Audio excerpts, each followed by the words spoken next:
Hello, everybody. Welcome to another fun and interesting, awesome episode of Youth Connect. I'm Aiden. Hello, everyone. I'm Kevin. Hello, everyone. I'm Logan. Hello, I'm Jeffrey. And welcome to our Youth Connect. Hello, guys. Welcome. I hope that you guys are excited for an awesome, like I said before, episode of Youth Connect. We got tons of info for you to share. And you know what? Just for those who don't know what in the world is Youth Connect is a news, interest, entertainment show that is more than just sharing stories. We are working at creating a platform of inclusion and acceptance, one episode at a time. On top of that, we are all advocates for all abilities, and as broadcasters, entertainers, we want to be included in opportunities for acting, directing, writing, chefs, speakers, artists, and musicians. You know what they say, you name it, and we want to do it. Youth Connect is a show that I know that you're going to love.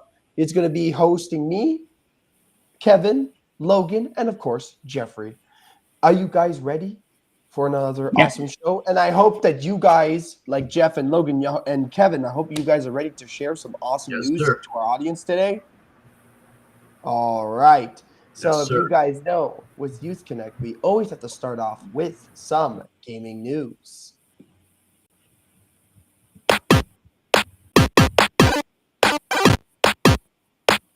So I was going to be talking about this last week, but if you guys know, we had an off week. So this week I will be sharing some news about a game that I absolutely love and talked about 2 years ago.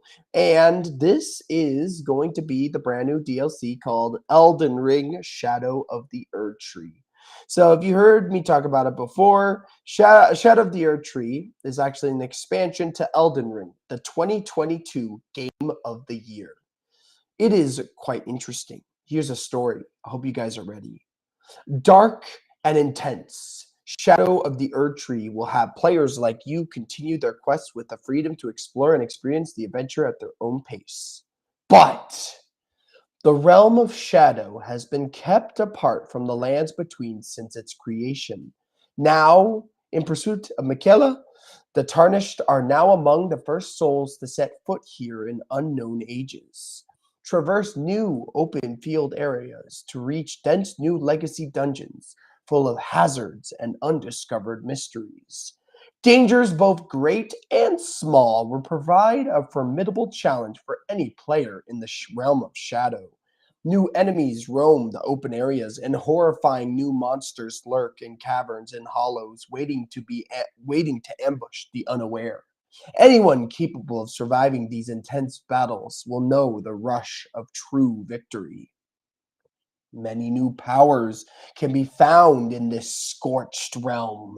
Weapons and armors, sorceries and incantations, and spirits and skills. You may find something unexpected to surprise an enemy, such as thrusting shields that combine offense and defense. Or you may find something to complement your combat style, like hand-to-hand combat, which is apparently very, very huge, that combine palm strikes and kicks without a weapon. You aren't the only one tracking Michaela through the realm of Shadow. As you press deeper and deeper into the mystery, you will find yourself a complex interplay of personalities and motivations to navigate, giving you new insight into the history and Marika's hidden past. I love Elden Ring, and I'm actually going to be playing Shadows of the Erdtree on the weekend. So it's going to be looking forward to be sharing with you guys my thoughts on it. And obviously, if you guys want to share your thoughts, you can link a comment down below and we can see it. So if you have played it, tell me, what are your thoughts? And if you haven't tried it out yet, I hope that you do try it out. It is a DLC to Elden Ring, so you need Elden Ring to play the DLC. But this has been my first gaming news, and next up is going to be Kevin with some all-important news. But what's most interesting is this interesting fact that's going to be shared.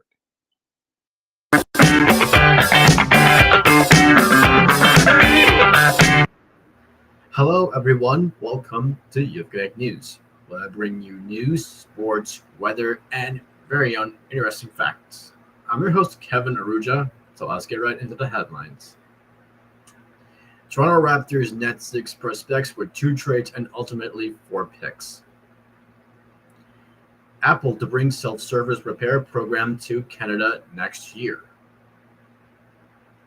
Ontario Power Generation refurbishing 8 hydroelectric stations for $1 billion. And Los Angeles Lakers select Bronny James in the second round. The Toronto Raptors had 2 picks heading into the 2024 NBA draft, one late in the first round and then the first pick the second. Somehow they ended up netting 6 young players, adding significantly depth in the 24-hour span. The Toronto picked Baylor University swingman Jacoby Walter, who was a 19th overall in the first round. Oh, what is a night! With the second round beginning late on Thursday afternoon, the Raptors front office had nearly 20 hours to plot their next move. And about 30 minutes before Toronto selected University of San Francisco center Jonathan Mogbo, who was a 31st overall, the Raptors had reportedly swung a deal with the Sacramento Kings. That deal sent small forward with Jalen McDaniels to the King for point guard Davian Mitchell and power forward Sasha Vesenkov. The 45th overall pick in the year's draft and the Portland Trail Blazers' second round selection in the 2025 draft. Toronto's then looking University of Houston guard Jamal Sheed with Sacramento's pick. In the dying minutes of the draft, another deal was struck with the Minnesota Timberwolves that allowed the Raptors to take Ulrich Komche, pronounced Shumshe, with the 55th overall pick. A 6 out of 10 center from Cameroon who played the NBA Africa, Chumche, was the youngest player eligible for the 2024 NBA draft. Shumshe only played 3 games for the NBA Academy Africa. During the Basketball Africa League qualifiers, when he averaged 13 points, 9 rebounds, 3 assists, 3 blocks, and 1 steal per game. Mitchell had 5.3 points, 1.9 assists, and 1.3 rebounds per game in 72 appearances last season. And Vesenkov averaged 5.4 points, 2.3 rebounds, and 0.5 assists over 42 games in Sacramento. Apple says Canadians will soon get access to a program providing them with the parts, tools, and manuals they need to fix their own devices. The tech giant says that self-service repair program will make its debut in 2025, likely in the first few months of the year.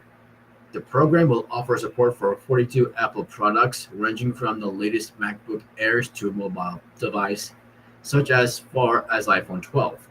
Customers will have to pay for any parts and rent tools necessary to make necessary repairs, but will get access to manuals and diagnosis software that helps troubleshoot issues for free. When Canada receives access to the program next year, it will be the 34th country to be able to self-repair Apple devices. It comes as Ottawa continues to pursue an amendment to the Copyright Act that would make repairs carried on by consumers easier and more affordable. The amendment passed in the House of Commons last year, but it is still being considered by the Senate. With a week left until thousands of LCBO workers could walk off the job, the Crown Corporation has announced that it will close all of its retail stores for the 14 days if its no deal is reached by 5th of July. After 14 days, only 30 of the 669 stores it operates will open for in-store shopping, the LCBO said. The stores will operate on Friday, Saturday, and Sunday with limited hours in effect. The Crown Corporation has until midnight on 5th of July to negotiate a new collective agreement with the Ontario Public Service Employee Union, which is representing about 10,000 LCBO workers. The union has said the primary point for contention and the bargaining table is to Ford's government's expansion of alcohol sales. While stores will be closed for 2 weeks, the LCBO said it would continue to fulfill wholesale orders and accept orders for free home delivery on its website and mobile app.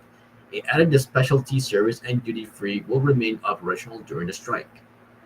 The Crown Corporation also noted that the beverage alcohol will remain available at 2,300 private retail points of sales across the province. The LCBO convenience outlets, licensed grocery stores, the beer store and winery, brewery, cidery, and distillery outlets.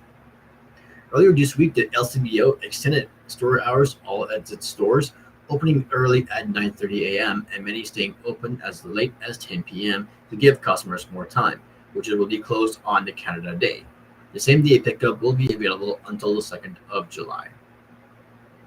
And in sports news, it was the dream that LeBron James first floated a few years ago, the notion of playing in the NBA alongside one of his sons. And it's a step closer to reality now. Bronny James, who is the oldest son of the NBA's all-time scoring leader and a four-time champion, was drafted Thursday by the Los Angeles Lakers. The team that his father has played for since 2018. Bronny James was taken with a number 55 overall pick, deep in his second round with the only 3 picks remaining this year's draft. Adding further intrigue to the move, LeBron James can become a free agent next week, which means he could choose to leave the Lakers and sign elsewhere. The draft move doesn't guarantee the father and son will actually play in a game together, nor does it even guarantee that Bronny James will be on the Lakers roster next season. But it certainly raises the possibility that it could happen in what would be the NBA first. A father-son on-court duo in the league simultaneously as players. There have been about 100 instances in the NBA history of players joining the league after the fathers played, but those always come at least 5 years after the father's career ended. But LeBron James' incredible longevity, he will match Vince Carter for the longest career as an NBA player ever this coming season, which will be his 22nd in the league, makes the father-son duo possible. Bronny James is a guard who was listed at 6'4" on Southern California's roster, but measured at 6 feet 1.5 inches on the draft combined. That would make him one of the shortest player in the NBA. But his athleticism and defensive ability helped him this opportunity. The 55th pick rarely turns out to be a player who captures a slew of attention. The best 55th pick in NBA history will be current Miami Heat guard Patty Mills, selected in 2009, and someone who has scored 7,893 points in his 15-season career. In today's weather forecast, we've got mainly sunny this afternoon. The temperature is now 23 degrees. And tomorrow, we will get a risk of thunderstorms. The temperature will be 24 degrees. So now moving forward to the interesting fact of the week. For the topic, we're talking about Canada Day. Yes, tomorrow, or maybe July 1st, will be Canada Day. Pardon my language. So Canada Day, the national holiday of Canada, the possibility of a confederation between the colonies of British North America was discussed throughout the mid-1800s. On July 1st, 1867, a dominion was formed through the British North America Act as approved by the British Parliament. It consisted of territories that called Upper and Lower Canada and a New Brunswick and Nova Scotia. The Act divided Canada into the province of Ontario and Quebec, and it included provisions for other colonies and territories to join in the future, which made possible the growth of Canada into this present form. The Act served as Canada's constitution until 1982, and on July 1st was celebrated as Dominion Day. At the same time, the name of the national holiday was changed to Canada Day. It is celebrated with parades, displays of the flag, the singing of a national anthem of Canada, and fireworks. When July 1st falls on a Sunday, the holiday is observed on the following day. So I got 8 facts about Canada Day. But what is Canada Day? Canada Day is essentially our Independence Day. Canada Day was originally called Dominion Day, which I have actually said in the story, and officially became a statutory holiday in 1897. It was renamed in 1982 to Canada Day. The word Canada comes from the Huron Iroquois word Kanata, or Kanata. Yeah. Canada has 10 provinces and 3 territories. Yes, Canada does not have states. Instead, we have provinces and territories. We have 10 provinces and 3 territories spanning across the second largest country on Earth. That is a lot of space. The most popular phrase in Canada, which is sorry. We really do apologize a lot when someone bumps into us. We are the ones saying sorry. It seems to be a very common thing. When you come to when you come to Canada, don't worry about offending anyone. Canadian will most likely apologize for you. Canadians are good neighbors. Yes, Canada and the US have the longest undefended border in the world. If that doesn't make us good neighbors to each other, I don't know what that does. The beaver, which is Canada's national symbol, is the mighty beaver. Yes, the animal we love is the beaver. It's very Canadian. However, don't mock beavers. They can be really, really vicious. The Looney and Tooney story. Canadians are quirky. We are the only country that we know of our names, our currency, something out of a cartoon. And our $1 coin is called a loonie, and our $2 coin is called a toonie. So the $1 coin ended up being called a loonie because there is a loon, it's an aquatic bird on it. But when this $2 coin came out, we decided $2, which is just too much to say. So we all calling it a toonie, which is a true story. Tim Hortons is slowly taking over the world. Yes, the coffee isn't the greatest, but there's a Tim Hortons on every corner of every small town in the country. We have seen Timmy's in Times Square, Dubai, and Ireland. Canadians just may be plotting to take over the world through Tim Hortons. And they often joke that Canada would be built out of Tim Horton cups. And the last fact is French and English. Yes, Canada has two official languages that we've learned both French and English in school. But our language system, it is very difficult, and not many people outside Quebec are bilingual. Everyone is assuming most Canadians speak French and English, but that's not the real case. But that's all from me. I'm sending you back to Aiden. See you next Friday. I know, guys, that my dogs are not the biggest fans of loud noises, and sometimes the people in our community are not very fond of loud noises, which are caused by fireworks. Actually, did you guys know during Canada Day, some people are going to be doing a alternative to fireworks called a drone show?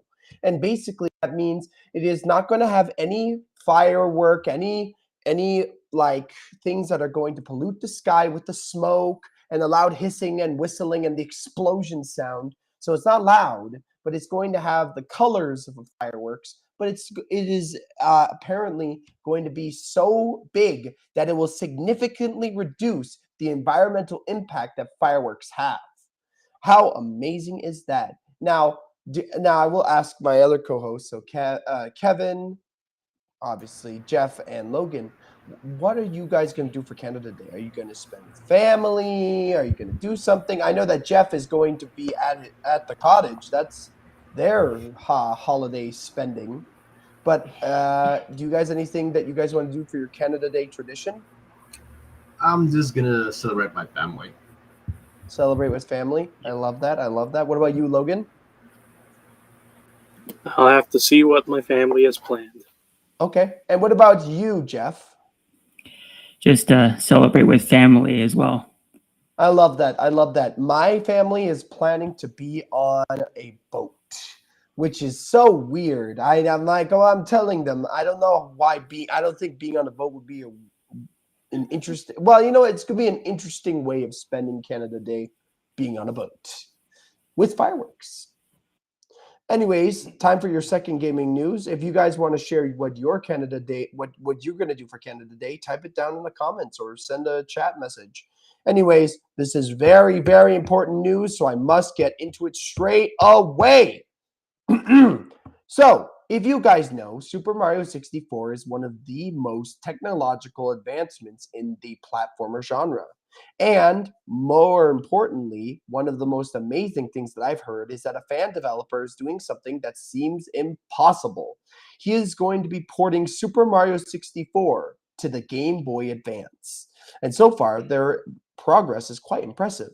Developed and published by Nintendo in 1996, the Nintendo 64 Super Mario 64, remains such a huge thing in the video game history. Sure, it's not the first 3D game ever developed, but it popularized many features and mechanics that continue to exist in modern games. It was groundbreaking and relied heavily on the then newly released N64 and its advanced hardware for its time, obviously.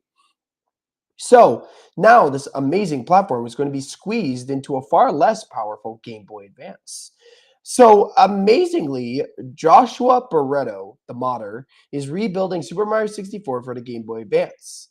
And he was going to originally port the original N64 game to the GBA, but that proved very difficult for a number of reasons. So instead, the modder is rewriting the game entirely from scratch to run efficiently and fast on a Game Boy Advance.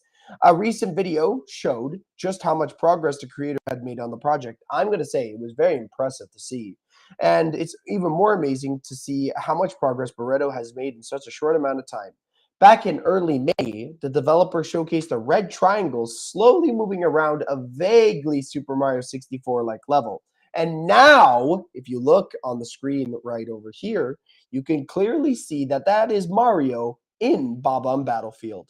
So the fact that he turned that wonderful plumber from a red triangle to his, it's a bit weird. It's a bit weird, but he's slowly working on it, slowly but surely, and he's going to be porting the entirety of Mario 64 into the Game Boy Advance.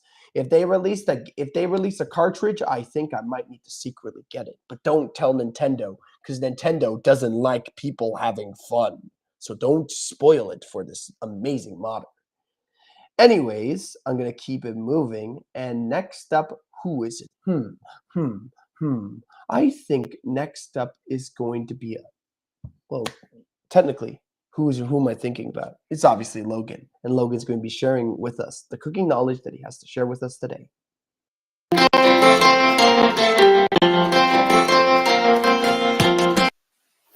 Hello, Youth Connect. I am Logan, and for today's week's topic, I'll be talking all about mushrooms.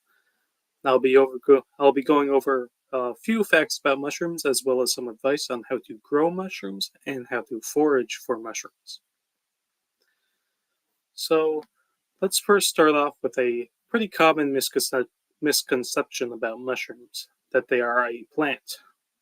Despite looking and acting like one most of the time, mushrooms are in fact not a plant. They are what's known as fungi. You probably already know that, but what's more interesting about this is that fungi is actually a lot more closer related to animals than they are to plants. Scientists have analyzed the genetic structure of fungi like mushrooms and found that they actually closer match the genetic structure of animals than they do to plants. Now, in a previous week, I talked about something called the umami taste receptor and how it is the receptor that is meant to identify the savory taste of meat. But I mentioned that it also flares up when eating mushrooms. It identifies mushrooms as being very meaty. And scientists hypothesize that the reason why mushrooms taste like this actually is because of this closer relation to animals than it is to plants. And to further branch the gap between mushrooms and plants, mushrooms do not grow in dirt. Well, they can, but more specifically, they grow in substrate that is made from decaying plant matter, such as like wood, leaves, or straw. And also, unlike plants, mushrooms don't grow from seeds. Rather, they are in the form of spores that essentially affect the medium like a substrate with their spores, and they effectively feed on their decaying matter in a very cool and damp environment until they grow into mushrooms. So, the next thing that I'll go over is a little bit of advice on how to grow mushrooms at home. Since they're not plants, you can't exactly grow them the same way that you would grow like a crops, like you have a little garden culture going on. You can't grow mushrooms there. It won't work.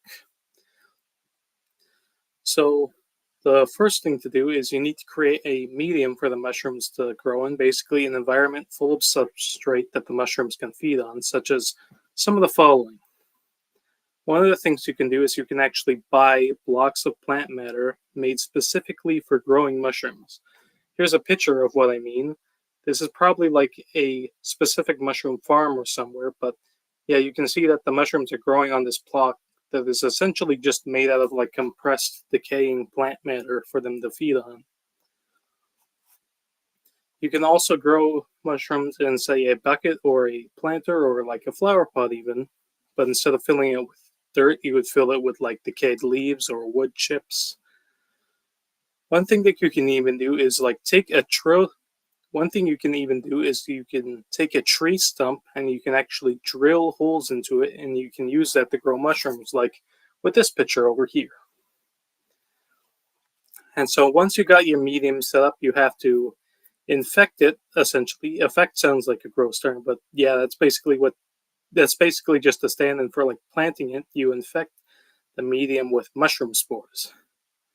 You have to make sure to use spores that are for like a mushroom species that are actually edible, and you can probably find these spores online. You can probably order them online. So yeah, another thing you can actually do though is you can buy mushrooms from the grocery store. You could cut off the tops and save the stems.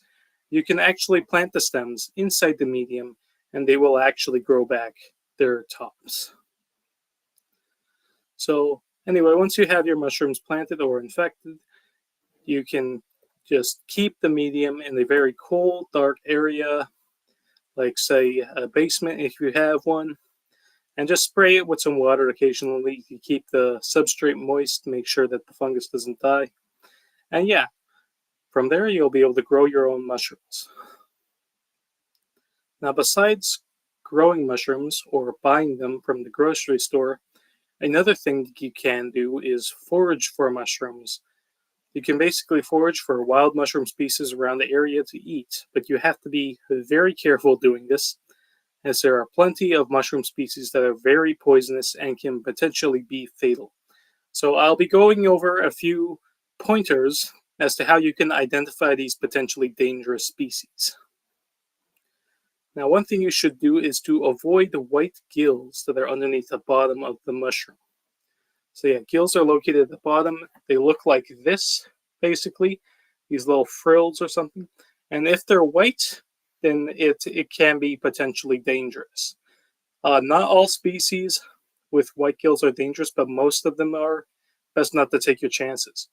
What you want is to look for a species of mushroom that has either brown or tan gills, like this one over here. This would be safe to eat. Another thing to do is to avoid mushrooms with a red cap or a stem, something like this. Yes, this is essentially the mushroom from Mario, and yes, essentially the mushroom from Mario is very poisonous. How Mario can eat that thing, I don't understand. I guess he got a lead belly. But yeah, don't eat it like Mario, avoid it at all costs. Another pointer, avoid mushrooms that have very scaly textures on the cap, such as this one. Another very discreet detail that can potentially save your life when foraging for mushrooms is to avoid eating mushrooms that have this. You can see that this one has like a ring around its stem. That would mean that the mushroom is very poisonous and you shouldn't eat. Looking at this photo, it also appears to have those white frills that you should avoid. So, yeah. Another thing you can do is cut the mushroom open, and if the insides are very dark, like this one over here, that means that this is very dangerous, very not safe to eat. I think this species is called an earth ball, and frankly, I'm not really sure why you would want to eat this at all. It doesn't look appetizing, but it is also poisonous. So yeah.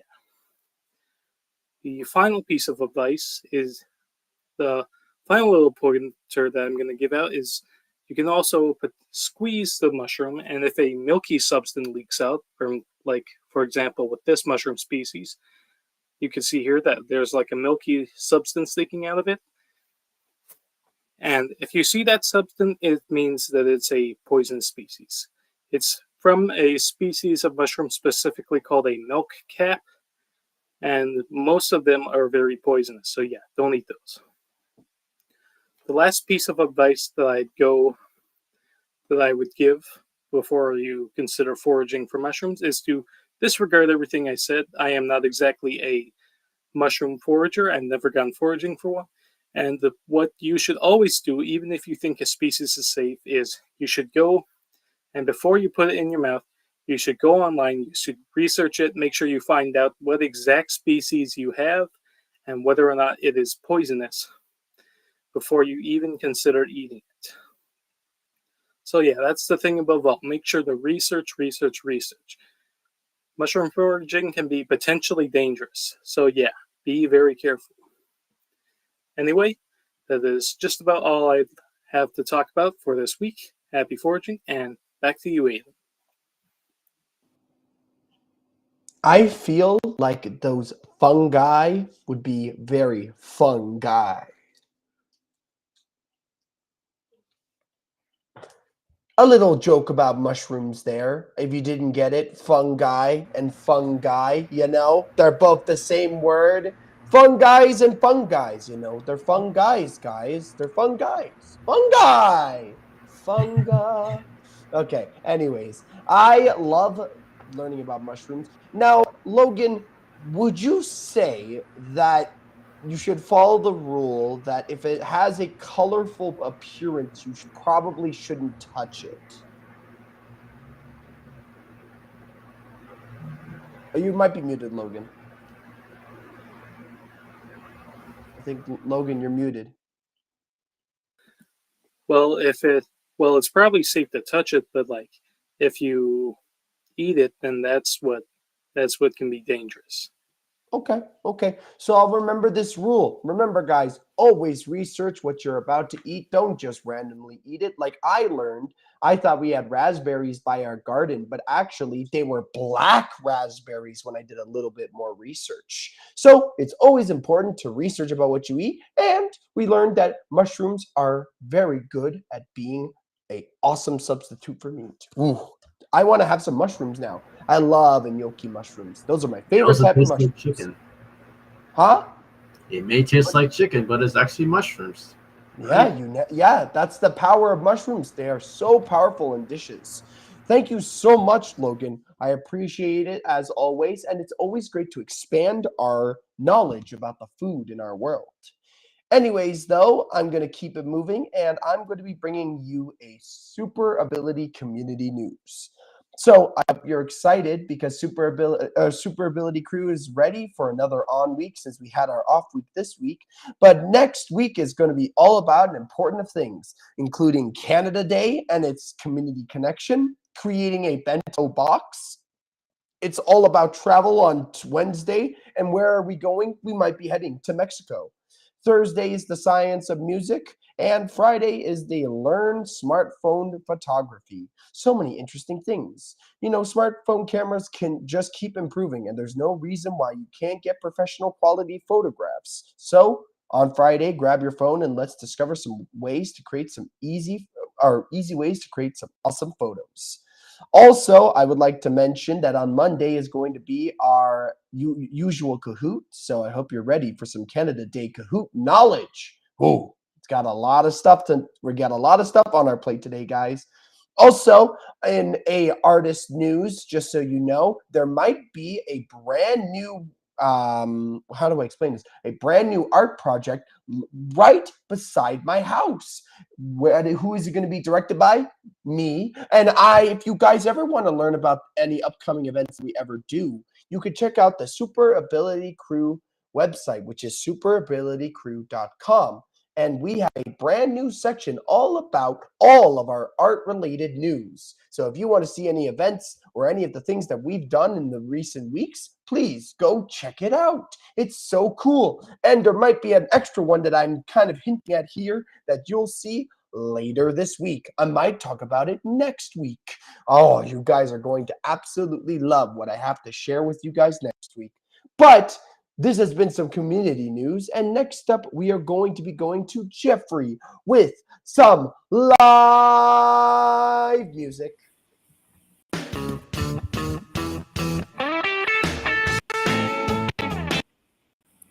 Hi Hi everybody. Hope you're ready to sing and dance. I'm at Manabana Cottage recording live, so it's gonna be a lot of fun.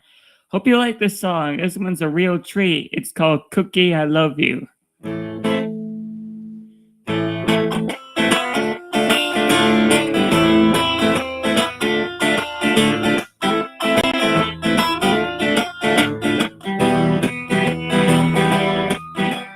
Just gotta say, when you look at me in that special way, I want to love you, smell you, feel you in my mouth. I love you, Cookie, I truly do. No other will have my heart as you do. Don't you want to feel my first impression? 3, 4, I'm planning more, 5, 6. I love the mix, 7, 8. I love this real, it's definitely fair. Cookie, I love you. Cookie, you're so true. Cookie, multiply my feelings for you. The rainbow fight together, blood or something. Your South Center gets my hips a bumping, yeah. My time remembers your sweet taste. My brain screams, it's a race. I've got to feel your face. Let me don't you want to feel my first fresh 3, 4. Planning more, 5, 6. I love the mix, 7, 8. Love is real, it's definitely fake. Clock stop, there's no rush. Cookie, sure love you. Till you are a mush. Cookie, I love you.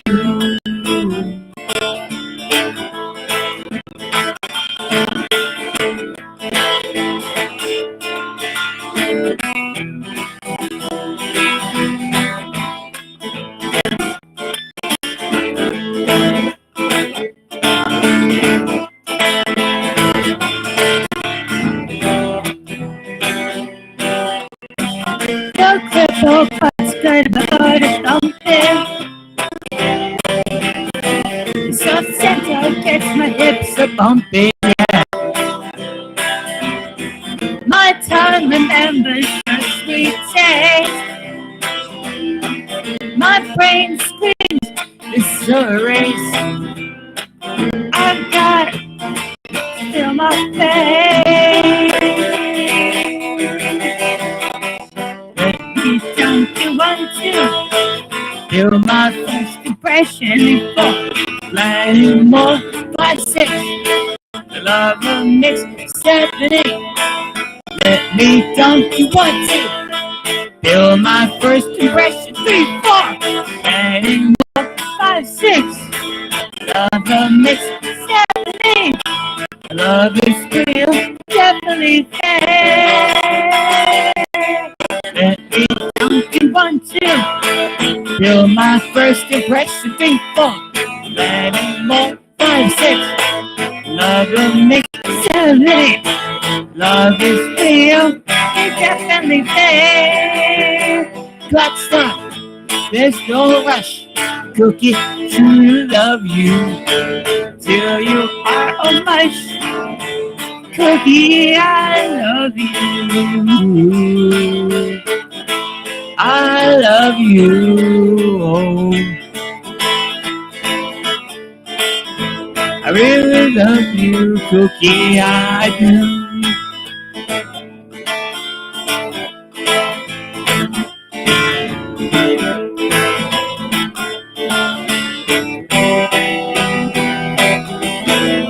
Cookie, I love you.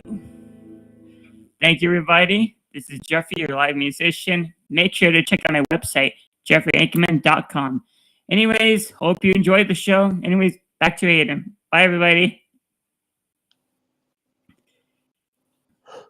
Hello. Oh, all that singing about cookies made me want to have a cookie. Because honestly, Cookie, I love you. Mwah!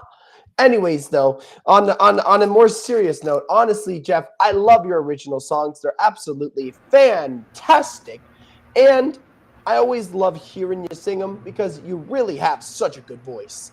Anyways, guys, this does reach us the end of our Youth Connect episode. If you like this episode of Youth Connect, you need to do 3 things for me, or maybe even a 4th. I need you to like, comment, and subscribe. And don't forget to click the notification bell. There was actually a 4th. Anyways, though, I hope you have a great rest of your week. Enjoy Canada Day. Spend time with family. And we will see you all next week. Have a great weekend, guys. And we'll catch you on the flippity flop. Bye, guys. Bye. See you soon. Bye, everyone. Thank you so much, Logan. Thank you so much, Jeff. And thank you so much, Kevin.